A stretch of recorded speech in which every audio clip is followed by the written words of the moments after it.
Good evening. Good evening and welcome to day two of the Khushwant Literary Festival. The festival, as you all know, is quite like a second becoming and holds a sense of hope. The offerings of the festival touch on many interests and deep commitments that Khushwant had. Literature and writing and editing, of course, nature and the environment, highlighting the tragedy of partition and so on. But perhaps one of the things that he's most often remembered for is his humor and his penchant for silly jokes that evoked much hilarity. In the first session of the evening, we're thrilled to welcome the wonderful author, filmmaker, and influencer, TAHIRA, who's known for her candid and hilarious style of writing. Today, she will talk about her new venture, 7 Sins of Being a Mother. From this writer, who in a more serious moment said, "Happiness lies in accepting yourself," comes this book about motherhood that is, in her words, sinful and hopefully delightful. I'm quite sure it's going to be delightful, Tahira. In conversation with Tahira, we have the spectacular Nonita KALRA. I don't believe there is a high-end fashion and luxury magazine that she has not edited and run. When one thinks of her, one thinks of style and fashion and taste and edge and Harper's Bazaar and Elle, and oh, the list is enormous. What's particularly special about this session, if you'll allow me a few more seconds, is the connection that both participants bear to Khushwant Singh himself. If you have not seen the utterly charming picture of the glamorous Tahira in her school days, wearing a school uniform in a single braid and proudly receiving a prize from the man himself, do look it up. It is sweet and touching, and especially because of her comment to the picture on the picture that says, "They weren't just giving me prizes, they were giving me dreams." As for Nonita, her family is related to Khushwant Singh in multiple ways, but as she pointed out in the course of all of us touching base before the session, it is all about the strength of family and community. I welcome both Tahira and Nonita to this session, 7 Sins of Being a Mother. Over to both of you. Thank you, Indira, for such an elegant introduction. Tahira, we have a lot to sort of, keep up to. First, that elegant introduction, then the brief that we're meant to be really, really funny. But I want to tell you, this book had me laughing and crying at the same time because you were honest and vulnerable and you laughed at yourself. And I think we've forgotten how to laugh at ourselves. So I want to know something. Um, no, actually, I want to know a lot of things. Let me start that again. This is a pandemic baby? Yes. This is my second book in the second lockdown. I mean to say, in my order, this is the 5th book. So this year I've written the 7 Sins of Being a Mother. The last year it was 12 Commandments of Being a Woman. So yeah, I kind of made full use of my days at home. So wait, other people, that pregnancies went up. Other people had real babies. You were giving birth to book babies. What was that process like? And how did you find the time? Because from this book, your children seem very interesting. Yeah, they're quite crazy. And I'm sure that's the case with most of the moms. They find their kids crazy, and likewise so, because I think my kids also find me crazy enough. They don't think they have a sensible, sane mom. And I think by printing this book and writing this book, I have just validated their opinion. I'm keeping it away from them, waiting for them to grow up, because once they grow up and they read it, I'm sure they're going to disown me, like is the case this Diwali. I think back home nobody has read the book, and my family definitely is going to disown me this time around. So Uh, you're not going home. I am going home, but I don't know why. I'm just going to extend my mask from my mouth to my head. I don't know what will I do, because people are, it's the way you write. Like my sister-in-law just texted me yesterday, and she marked the entire paragraph saying, and this is that Bangkok chapter. She was like, "Is this true? The myth that you expressed, and what did the husband do with that?" And she was like, "Is this true?" And I was like, listen, I'm not meeting you this Diwali. You're already visualizing everything. So, yeah, it's quite blasphemous, I think, what I have written. But I really hope people can peel through those layers of laughter and actually see something substantial as well.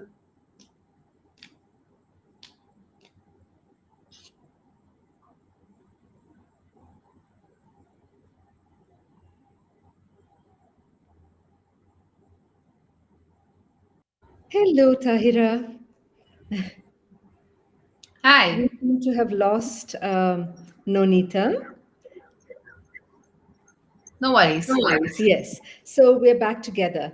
Now, I haven't, I have the disadvantage of not having read the book, but I have the advantage of having been a mum and knowing how absolutely crazy it can be when you're trying to sort of keep your sanity. Now, tell me a little bit about the trajectory of the book and how you actually um, developed it. I think being a woman in itself, people tend to sort of stereotype you and Mhm. try to put you in molds. And if you're a mother, then the mold also becomes more smaller and more fixed. And so Yes. when you become a mother, it's just so expected that, hi, Nonita, we have you back again. Like I was saying, I have no idea. Whenever you need technology to work for you, that's the one thing that's not going to work. I know, but that's What did I miss? Let's catch up. What did I miss? so she was asking me what was it being a mom or being a mother and what led me to develop this book. And I was just telling her that being a woman itself, you tend to get stereotype. And if you're a mother, then the box becomes and the mold just becomes smaller and more fixed. And there's a fixated idea of how a Yes. mother should be or how she should behave. More or less, she has this holier than thou image about herself, and she's all, very sanitized, very clean, very pious. But having said that, I think there are other sides to being a woman, and not every mother is the same or has the same experience. So I think my experience, this book has got nothing to do with tips. It's got nothing to do with, there are no guidelines because I'm the last person to give any sane advice. It's about the sins that I committed as a mother, which was not expected, and I have sort of owned it up. And Which was your favorite one out of all of them? you mean which You one tell I'm me most yours. embarrassed Wait, about because the yeah, entire book because is I'm an going to tell you my embarrassment. favorite one. Yeah, we've got to go with you first, but I have to tell you my favorite after you're done. You tell me your favorite. Let's go with that. Okay, I love when you forgot the baby. I couldn't stop laughing because here's the thing, women think we multitask and we're so efficient, but there's baby brain as well, there is that baby brain. And you just lightly, and the fact that you own up to it, I couldn't stop laughing. Was that your favorite one? And what really happened? Talk to Yes, me it's about it. I need to definitely know that most, story again. yeah, definitely an embarrassing one. I think this entire book is about embarrassment. So I don't know if it's the chapter that I like the most, but definitely people were judging me for it.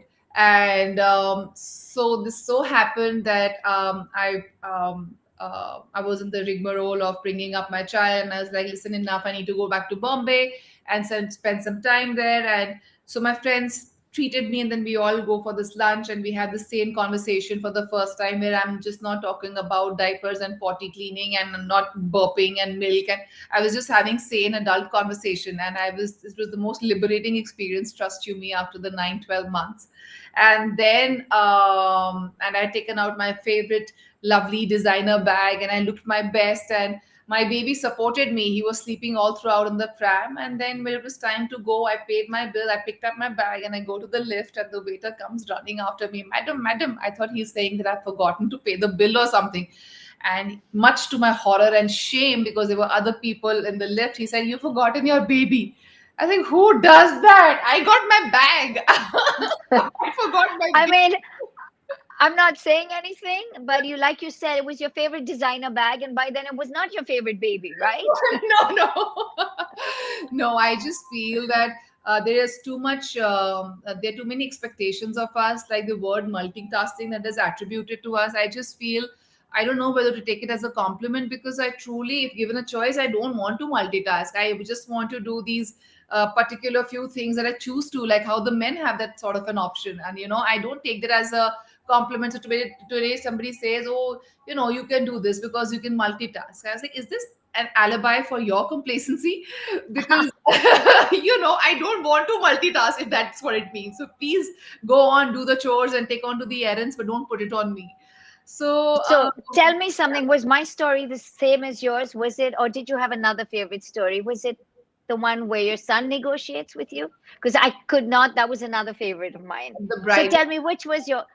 We have to get to that, but which was your favorite story since we were playing this game? uh, I think the Bangkok story has scarred me a lot. It was very, very scarring because, we were thinking that it's been 6, 7 months. And as usual, people expect you, there are a lot of expectations. And in a patriarchal setup, I think everybody thinks they have an opinion to give you, even though you don't need one or ask for one. So it was very much expected that I'm going to breastfeed my child for a very long time. But after 6 months, I was done, and I was like, listen, I want to go to a trip. And that itself set a lot of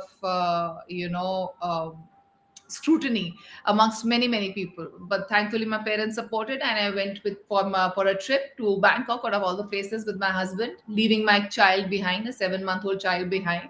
The Um, horror. Can you imagine the horror? But the anyway, horror. Imagine, this is the guilt. This is the maximum we can do. I left my baby. What kind of a good mother does that? My sin yet again. And we went and we thought we were going to have this action-packed trip. I'm going to make the most of it. And much to my horror, a lot of things went against us. I was still lactating. I had to express, and what my husband did with that expressed milk was just something just scarred me till date. I don't you want know, to go too much into it. I he's have to not going to be. like you for having shared this story. You do know that, right? Like I said, I've stopped taking myself seriously. I take my work seriously, but that's fine. And I'm really not going to, of course, like I said, I have ruffled a few feathers, and I'm very sure my family is going to disown me. But I like to do what I like to do, and I got to do what I got to do. So I shared this part of my life. And you get to have a laugh while you're doing this. That's one of my favorite things about this book.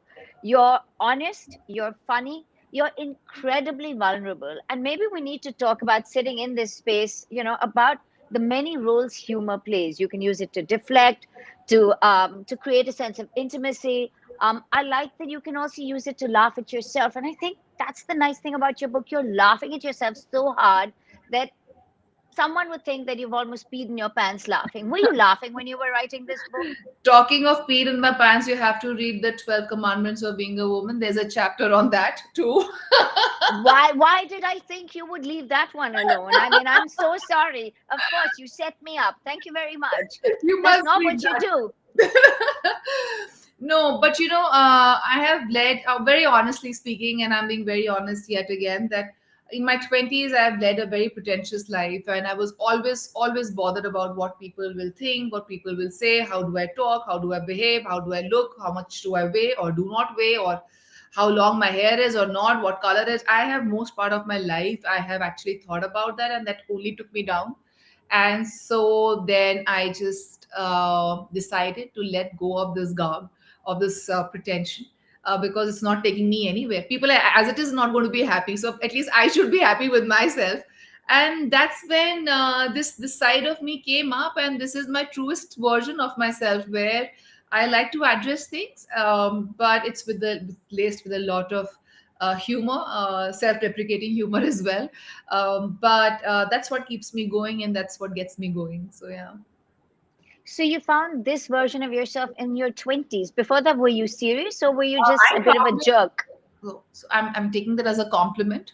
It was in my 20s. Now I'm in my 30s. So it's about just about 5, 6 years back. I made peace with who I am. While, like I said, years before that, I was dealing with a whole lot of complexities that I had about myself, and that was just not taking me anywhere. So yeah. Is this book, in a sense, sort of a little note to your children as well, telling them, don't take yourself so seriously? Mommy doesn't. Mommy's anyway talked about you too much. But I felt it was also a book that maybe your children can read later and go, okay, we saw what she went through. and she's still laughing, and so should we. Or did you not have any of this in mind? I felt that in many ways it was a little bit of a documentation of that. I'm just so glad I get to do it, and there's a lot of love that I get for it. And yes, there are a few things which everybody has a different way of expressing themselves. My way of expressing is through what I write. And eventually, I'm waiting for my kids to grow up. And when they read, I would love to know what they think about it. But for sure, if there's one thing that I want them to learn is, like I said, to not take themselves seriously. Always take the work, your work, your commitment to your work seriously. But wherever you are, whether you're a high or a low, just don't take that seriously, and just try to live life to the fullest. So yeah. So we're getting a bunch of really interesting questions as you and I speak. And, somebody wanted to know, what was that one moment that you made peace with yourself? Was there a tipping point for you? It was actually, I did not get myself clinically checked, so I cannot say I was depressed clinically, but I used to have a lot of anxiety attacks. And know as a matter of fact that there was a long bout of sadness which lasted many, many years. And I was just going down by the year. This is even after I had my second kid. So I have two kids, my son and my daughter.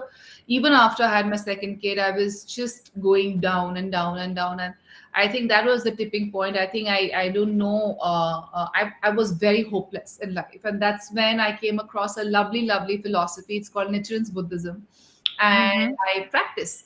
And that just transformed and changed a whole lot of things for me. To begin with, I stopped feeling a victim of my circumstances. I felt liberated, empowered, and in charge of my life, a center stage hero. I felt very, very important and very significant for my own self and for my own well being. And that was the first time I ever felt that in my life. And that was the changing point in my life. And then there has been no looking back, at least till now. And each time, each day, each year, with each challenge, I intend to grow and continue on this beautiful life of transforming and evolving through the rest of our lives. So yeah. So you're also a multi hyphenate, and I'm just wondering, you do a lot of things. You write, you act, you fool around on the set a lot. So I'm not sure how hard you're working there. I did that thing, where you stalk someone on Instagram, and I couldn't. Again, I was laughing through all of it. Which one of these things is the truest part of you, or are you all of these things to find a little bit of this joy that you communicate? So I don't act, I direct. I'm a director, and I'm an author. So I have directed about three short films, and this year I directed my debut feature film. And I take every role very, very passionately. I'm inherently a storyteller, and I'm just so glad I get to do that across various mediums, whether that's short films or feature films, or whether that's books, or whether that's a podcast, or whether that's writing editorial pieces for newspapers, or even my social media. So even when there was nothing which was going on during the first lockdown, I started telling stories on my Instagram account, and I called them the lockdown tales. So inherently, I'm a storyteller, and I'm very passionate towards it, and I'm just so glad I get to do that across various mediums. Well, you had a really nice piece out today, didn't you, on breast cancer awareness? Yeah. So which one are you talking about particularly? I think you talked about sort of, I'm trying to remember, what was it about getting checked? Was that the piece that Oh, you'd so done yeah. today? Or was that sort of, was it an old piece that was thrown up? No, I posted something a couple of days back, but I have been very strongly talking about, and almost like a um, so I have been even through the ordeal. I think I was very vocal about it, very verbose about whatever I was going through, and almost it was like sort of an account of so each chemotherapy session or how my surgery went. I was sharing it with the world with the intention of adding awareness about early breast cancer detection. And I had no intention of doing so, but when the doctor told me that still in India it's considered a taboo, a lot of women, they do not feel comfortable getting the breast checked when it's a family Yep. yeah, it's when it's like a joint family, the inhibition is all the more how to tell the male family members, and that in turn is very very lethal, because the if you prolong the detection, the treatment becomes even more and more tough. And I was really surprised to know that, because considering we all are living in a democratic, liberated world, and this is how some lot of women, this is what they face, and that's when I decided that I'm going to share my journey with everyone with the intention of spreading awareness. So yeah, that's also been a part of my life. So you document things, you write about it, you laugh about it. Is there a part of yourself that you don't know yet? And this is a really lovely question from the audience, which is making me question my worth as an interviewer. Maybe I should just hand this over. But I mean, I think that's a really great question. Would you like to answer that? Is there a part of myself that I do not know yet at this age and time? Perhaps I feel I know myself, but as the journey is ever evolving. You get to know yourself. I'm not what I am, what I was 10 years back. There's a huge change. There's a huge transformation, and I'm just so glad that there is growth. And I intend to grow for the rest of my life. So I'm very, very excited to know what I have in store for my own self. Yeah. But, that sad part of you that switched on to find the funny part of you, do you think both of them coexisted? And how do you feel now? Do you feel that you're this girl, doing yoga, wearing her apron, making us laugh? I Who is more I, you? I'm all of it. Of course, these two life states existed together. It's which life state are you feeding the most? Are you feeding your insecurities, your inhibitions, your anxieties, the fundamental darkness that each one of us possess? Are you feeding those life states, or are you feeding the life state of gratitude, of happiness, of looking forward to new things in life? So all of these worlds exist within us. They all coexist. It's what you choose to do or what you choose to be. So it's not that I would say that I'm not sad anymore. I'm always happy all the time, always kicked and pep. That's a lie. I do get bothered about things, but the only difference is there is some sort of awareness which has kicked in. So now I feel, don't particularly or necessarily feel like a victim saying that usne mujhe ye bola, this one said that, and that's why I'm unhappy. I take the onus and the charge onto myself. Okay, I'm feeling unhappy, but I can work on it too. I do not need to succumb to this life state. So that's the difference. Do you think you wrote this book for other women also to not feel like victims? Because what I kind of felt was this book was a book for other women as well to express what you feel. And I don't think everybody's born feeling super maternal, right? I mean, anyone who's had children would gladly send them to their mothers for several hours or maybe a couple of years, right? My dad used to have a standard joke with us. He's like, have the baby and give it to me for 18 years. And one of my siblings even tried that. I'm joking, right? But I was just wondering, is this a book for other women as well to sort of normalize what you were feeling and to normalize it with humor? Yeah, I think the intention is to normalize being different and not particularly belonging to a certain box or a stereotype, to cherish our individualities. And at the same time, it's just not for mothers or for women. I think it's for men to understand how the other species or other gender feels about themselves. To not probably box us in just black and white. We are very complex beings and very interesting species. There are a lot of stories, and it's for everyone to read and just not for women. But I just hope it resonates with a whole lot of people. Tell me something. This is a question from Parneet as we talk about your journey and the book and what you wanted to do. Do you have any life regrets at the moment that you would work on next, perhaps through storytelling?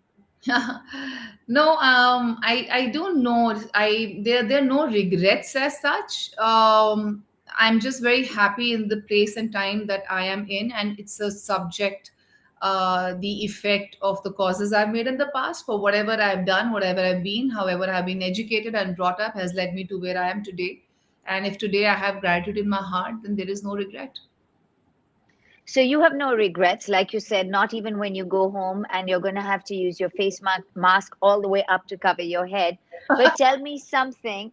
Who all has read the book already? And what did they think? It's just this is the only one time I haven't made any of my family members read the book, because of course it's obnoxious and blasphemous, and very very intimate. um for people it would be funny, of course, but these are the people I live with and I have them in my life. So Mm-hmm. I'm really anxious about how they're going to react to it. Having said that, I've read a couple of chapters to my husband, and of course he had a blast, but more often than not, he had his eyebrows reaching his forehead in astonishment and shock. He's like, "What? You've written this too? This too? Ye to chhod dete? Why have you?" So it was more. Was there What was the reaction? was there something in the book that he didn't know about the way you were thinking? Because he doesn't always have an insight into your mind. I think there are a lot of things that he did not know of, and at times you live a life together, but you don't know what kind of impact that incident has had on the other person, and also how the other person perceives it. So we have been together for most part of our lives now. We've been dating each other since high school, so more than half my life I've been with him. So more of the incidents are with him, but how I have perceived is very different from how he perceived and experienced. So that was pretty much an insight, a new insight for him, nonetheless, to say a shocking one. Yeah, there were bits where you were quite sort of very elegantly raunchy. May I say that? You were like, "Hi, this is what I wanted," and excuse me. Um, Tell me something. Really, people say that writing about sex or desire is hard. There's even awards for the worst sex scenes. Now that you went there, was that hard to do, or were you just giggling your way through it? I was just being very earnest, and very honestly speaking, when I write and take to my writing desk, I do not have any filters. I do not stop myself from writing what I'm thinking and feeling. I try to put it in words, because if I start stopping myself time and over again, I'm not being true to myself or my art. So, so whatever I have felt, I have written it, and of course, in retrospect, I'm like, what the hell have I done? What was I thinking while writing this? Uh, Wait, but so I enjoyed every part of it. are you more mortified than you're amused? Because I was going to ask you, do you think you're funny? I I know I don't take myself seriously, like I told you, and I don't know whether I'm funny or not. But these are things that actually happen to me, and I'm glad people find it funny. So yeah, Do your kids find you funny? they find me obnoxious, and Oh, wow. and I think Okay, straight to the point. and I think when they grow up, they're going to be embarrassed, and I'm sure they're going to be mortified. I mean, to say my son is going to kill me. I've talked about so much. Hmm. I think, yeah, you need to read the book to know what all crazy stuff happens. I just hope some of his friends don't read it out to him, because there will be more than notes posted in various places for you. I hope you do know that, right? Yeah, I just fingers crossed. So this is great. Ollie from London wants to know, what is the best compliment you have ever received? That's such a sweet question. I want you to answer this both in terms of the books you've written, the films you've made, and in personal life, because I'm waiting for a very, very funny story from you. Oh, this is too much pressure. No, honestly. Of course, there's too much pressure. We're here at this lit fest. We're having this great session. You have to. I mean, step it up. Come on, pretend you're at your writing desk. So the best compliment that I got from my film, the kind of films that so this feature film that I just directed, and much about it will be known in a couple of months, but was from my cinematographer, my director of photography, the DOP. He said that, what do you keep thinking? Like, how do you even think? It just sort of throws us off. And so, since I'm not from a film school, but I'm more of a storyteller, the kind of bizarre things that I come up with, it just throws the entire team off, but it really challenges them. And so I was like, हमने ये करना है, अब सोचो कैसे करना है. So it's really exciting that way. I'm really happy that my teammates took it up as a challenge. The kind of things, the visualization that I actually perceived. And in terms of my short films, and there was this lovely journalist who said that whatever you write and whatever you direct, there is something at the most subliminal level for us to learn, and that is some sort of value addition. And I found that really really heartening. And I really hope it comes across from this and with this book too, that there is laughter and it's funny, but there's something more I'm trying to say. I really hope that those points are driven home, and actually people get to know about that as well. So I used my interpretation. I said there's something more that you want to say. I saw it as a role, as being a role model for women for talking about difficult things. You've talked about, the book is expressing individuality, but so far what you've written, you've always used humor. How hard is it to write in that manner? It's Because hard for you're me not to, trying. yeah, it's hard for me to not write in that manner, very, very honestly speaking. So I'm sure, I don't think you've seen, so do watch some of my short films that I have I saw directed the and, quarantine one, yeah, so and I exactly. can't tell you, I was just besotted with the characters. They were so real, but so sweet and vulnerable. Thank you. I think that's my intention. That's my intention to really. I have, like I said, I've been on the other end of the spectrum where I really try to be pretentious and not being me. And now my only endeavor in every effort or every project that I take up is to bring out the most vulnerable, honest side of me and my characters. And when you do bring about vulnerability, I automatically things become funny, because we are very funny when we are very honest, so it's very hard for me to write very straight face, serious stuff. I would like to address those issues, but it's always laced with a lot of humor and wit, and that's how I intend to see my life too. I want. Tell me about something very pretentious you did. You said this twice, no, three times, that you were very pretentious in your 20s. I want a list of the most pretentious things you've done, and then I'll share one with you. Oh, there are plenty. Come on, I let's go. so there was this time of having size zero, and I think I moved heavens and earth and mountains and to become size zero. I stopped eating. It was the most pretentious side of me, where I was, my body type, I'm 5 feet 8 inches. It's a medium to large size kind of a body form and shape. To suddenly squeeze your skeleton into becoming size zero and a size six and a four, it's very difficult at the kind of structure that I have. And I was in delusion. I refused to acknowledge for who I am and cherish myself. And I just wanted to fit in a particular mold, because at that point of time, that size was considered to be sexy, glamorous, beautiful, attractive, and a whole lot of more adjectives. And I just wanted to be that. And that was just not possible for me, and that was not me. And I did achieve, sadly enough, I did achieve a considerable drop in weight, where it was so Oh, unhealthy that I ended up having IBS, and it affected my mental well-being. And it's all interconnected, mental health and your physical health, it goes hand in hand. So I destroyed a part of myself trying to be a certain shape and size. So I think nothing can beat that pretentious side of me. So, but there has been more, lots more. I don't want to go into so much of detail, but this is one part. How about you? so in fashion magazines, we all learned how to carry our handbags like influencers. And it's this, you have to hook it here Yes, and walk this way. Okay, and this is, but who so said this is uncomfortable, helpful? no? It is so uncomfortable. And here's the worst thing that happens. As you get older, literally you hit your 30s and your 40s, it leaves the worst marks. So then you're trying to smooth them out. So not only are you looking stupid walking like this, you have marks all over yourself, and you're going, Baba, firstly, I've got, and women's handbags, we fill everything in them. So you're doing stupid things like lugging weights around and being silly. But have you ever carried a handbag like that? Tell me the truth. Your favorite handbag that you preferred over your baby? No, I so there is no, I have not been able to bring myself to do that, but I have been amused with a lot of women carrying it with a lot of grace when they carry it on the wrist too. So where is Oh, the, yeah.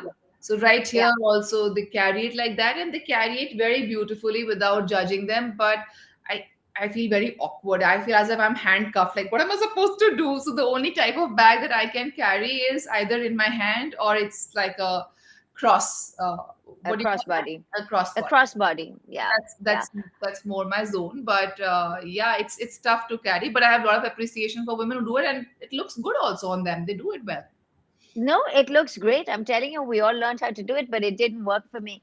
We're getting a whole bunch of questions. Somebody wants to know, what is a guilty pleasure you love indulging in? This is Resham from Chandigarh, from your So hometown. from Do you Chandigarh. know Resham already? No, I don't know Resham, but Resham Chandigarh के paneer paratha Amritsari kulcha none sweets के रसगुल्लियाँ गोपाल के Laddu and sector 7 की jalebi. So there is a whole lot of list I have. I feel you Punjab memorized this University list. and Punjab University के समोसे. So yeah. Resham, my advice is walk away from this conversation, go get those samosas because now I'm hungry. Um, Asita from Shillong wants to know, what's the boldest thing you've done in this long list of things that you've already shared, other people's stories, your stories. What's the boldest thing you've done? And you haven't told anyone. I think I've told the world about it, but at that point of time, I did not consider it as bold. I just found it comfortable. I was during my chemotherapy, I was shedding a lot of hair, and then I got a wig made that, I don't want people to see this side of me. For the longest time, I was wearing a cap and some extensions, and when the extensions had nothing to latch on to, I had to let go of that, and I had to choose between a wig or going bald, and I just got my head shaved. And I felt so liberated and so comfortable. And I got a lot of love and appreciation, and people were saying, "Wow, this is really, really amazing," and you being bold. And but honestly speaking, when I got myself shaved off, I found myself very, very sexy. What to do? Maybe you were your own guilty pleasure. This is I all that I'm totally going to asked. I say. was like, "Oh my god, this is so hot." Yeah, so Would you that's do it again other than, I mean, I know you love your hair because you color it red and you have a lot of fun and you seem to change your personality. I'm not obsessed with it right now. There was again a one pretentious side of me, which was apart from being a size zero, was to have long, beautiful hair because that's what is considered feminine and beautiful. And when I shed off my hair, I was bald. I think I looked the most gorgeous version of myself, and genuinely, I'm not lying a bit. By now, you would know that I intend to be honest most of the times, and I genuinely found myself very, very sexy and very hot. And so when my hair grew, I kept them short. I've done a whole lot of stuff to my hair, and I'm enjoying every phase of it. I'm not obsessed about it anymore. So if I tomorrow feel like getting it cut, I might just get it cut. I don't know, but I'm enjoying this length right now and the red color. I don't know if it's coming right now, but it's very red. No, it's gloriously red, by the way. I saw that. But I want to ask you, you have a really interesting way of telling stories and you tell them through multiple ways. I read this book, you know that I'm going to go back and read everything. I've seen one of your films. I love how you also tell stories verbally, like this, one on one. And the one that I saved was your story on getting bitter gourd toxicity. Yeah, man. Imagine What, who does that. that would only happen to you. I'm Yeah, so sorry. What the yeah. heck? Do you want to tell people what that was about? Yeah, it was just all stupid random things happened to me. But I'm glad it happened, and I have a way and means of educating people about it, and that's what my doctors also told me. So it's rare, but it's not very rare. Like people, it's actually a serious thing, and sadly enough, some people have succumbed to it. Like my doctor who was treating me, he said I've lost two patients to it, and Wow. that's when I got really, really scared. But the fact I was in ICU for 2 days, it goes on to show that it was very, very serious. But out of all the things, I was like, "Dudi, matlab, bitter gourd. Like, who had ever thought that a green vegetable would do this to you?" And that's when my doctor said, "Arey, why are you having these green smoothies? You should stick to your gin and tonic." I was like, "Good idea, doc." Okay. That is, listen, because this is the Khushwant Singh Lit Fest, I think we must do a toast to whiskey instead. Tell your doctor that while gin has all these muddled botanicals, we like our whiskey. We're good Sardarnis. What do we do, right? Um, Speaking of Sardarnis and opinions, Kiran from Delhi is asking, is there an opinion you have that most people would disagree with? An opinion that, is an unpopular opinion, but you stick to your ground. You read Seven Sins of Being a Woman and you'll know all my opinions are I disagree with mostly everyone, which is why I feel like I'm an outcast. But what I also know is there are a lot of women who feel like me, and a lot of men also might feel like me. And so this book is probably there to set an awareness that all of us are individual and unique and not a stereotype. And we really don't need to blend in. We can cherish each other for what we are. And yeah, I have a lot of opinions. For that, you should read my book, which blatantly I'm yeah, that's the book. Come, let's show Come on, let's do this. That's the book. No. it. And Oh yeah, you must let's get the read Monica, cinematic effect. Come on, let's get the cinematic effect, and you must read this one, which you haven't. which So I haven't read. What is your obsession with numbers? The 12 commandments, the 7 sins? What are we counting down to? I don't know what are we counting, but it's just sort of a tongue-in-cheek kind of a thing where commandments are supposed to be something to adhere. There are supposed to be certain set of commandments. For women, I have come up with 12 commandments and sort of a tongue-in-cheek kind of a thing that you don't need to adhere to stereotypes and the rules and regulations that are sort of set for us. Same goes for Seven Sins of Being a Mother.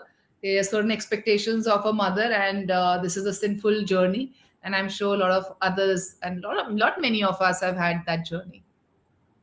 So, quick follow up. Your friend from Chandigarh, Resham from Chandigarh, she says that when will you be at the university for samosa? She's going to join you there. That's really, really sweet. Oh, she's Um, working with PGI. That's the hospital out there. And yeah, it's very yeah. close by. Diwali, bro, let's do this. Diwali, let's have a lot of samosa. So clearly you're being pushed to have an unpopular opinion, okay? And so Rohit from Rajkot wants to know if you were to replace Ayushman from in any movie, which role would it be? Which is clearly they're asking you which one of his movies have you not liked, and the hope that he's watching this and this gets you into trouble.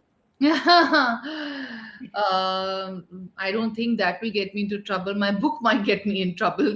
This is a very I sanitized version yeah. of any question. This is so docile. It's such a docile question. But maybe I don't know which one would, and replace means I would rather have somebody else play the role. Is that Yeah, the or question? maybe I don't know. Maybe you'd rather have someone else play it, or maybe there's a role you wouldn't have wanted him to play. Um, I've really reached that stage in time where I really cherish everybody's own journey. So who am I to figure out things for himself and decide that this is the kind of role you should have done and should have not? That was a part of his journey, and this is where his journey has landed up him in a place where he is at today, and with God's grace, doing well.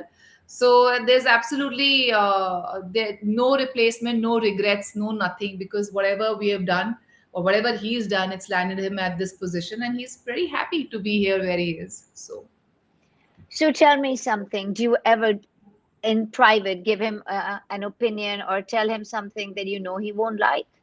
I'm assuming you do that to everyone in your house. Why am I fearing that that's you? You're yeah, like, hi of guys. course. I am very, very blatant. I am very forthright. I don't mince words. If I don't like it, I do not like it. And I think that's what keeps the both of us grounded. And the same goes for him too. If he doesn't like something, he's very verbal and he will not quote it. Listen, baby, I might think and all. Then it's bullshit, he'll say.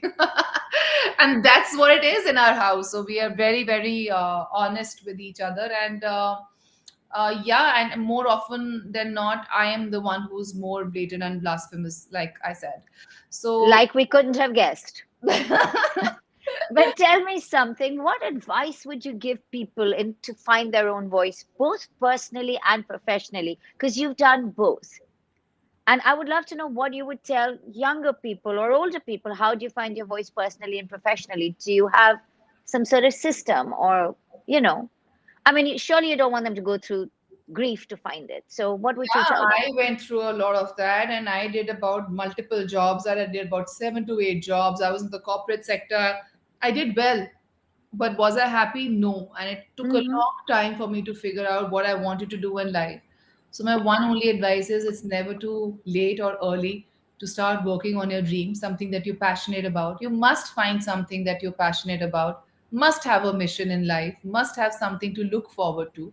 And at the same time, try to really have faith in yourself. I did not have faith for the longest time in myself.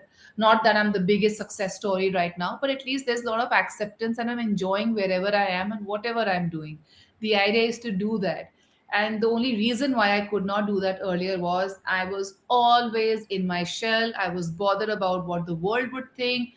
There was a lot of self doubt, and there was a lot of, I was very harsh.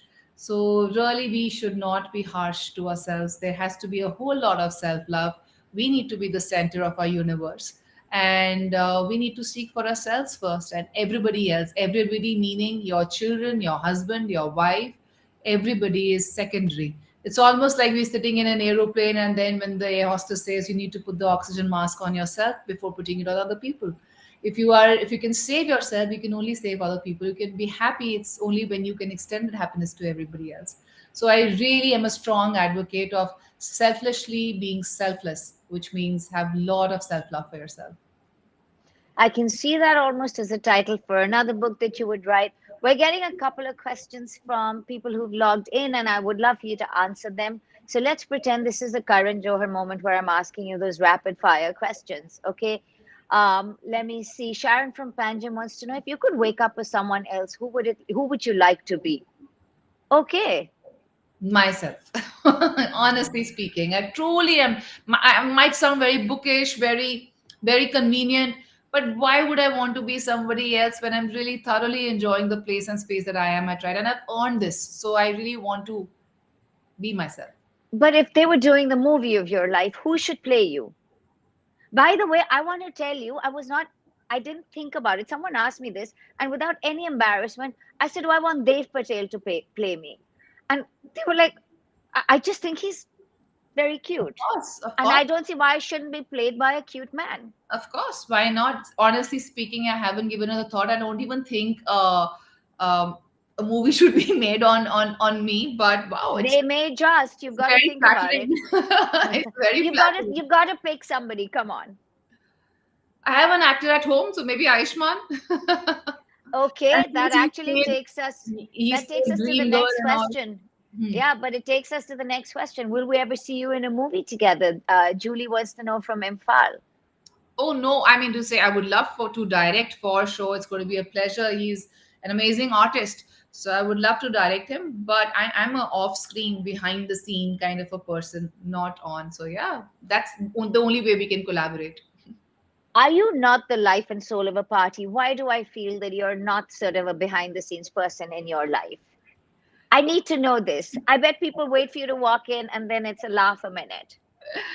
No, I don't crack jokes all the time. I mean to say I'm just myself, and I would love to believe that I bring a lot of life to a party, but I don't take any pressure for that, please. And for sure, I can tell you that Well at said. home, at home, I'm definitely the one person who brings a lot of energy to everybody. So yeah, if we would just went for a holiday and I was the one climbing the trees first, and then was my kids.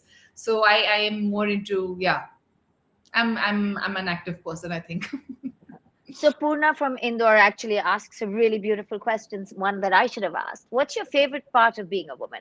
Being a woman, it is Mm, so beautiful. The entire process of being a woman is just so amazing, and I can't wait for the world to actually acknowledge that and know that. And the only way to do that is tell more and more stories.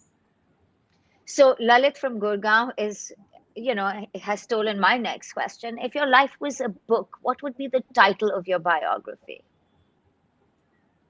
What do you think I'm doing right now? The last year it was Another one, because I feel that you've got one more to do. Your autobiography. Come on, what would you call it? The travels of, the storytelling of, the storyteller. this is far too decent. It'll be probably Yeah. more blasphemous and more sinful. But oh, I can't think of a title. But as of now, I'm going to live up with the seven sins of being a woman or a mother. I think so. I think people have to read these sequelized versions.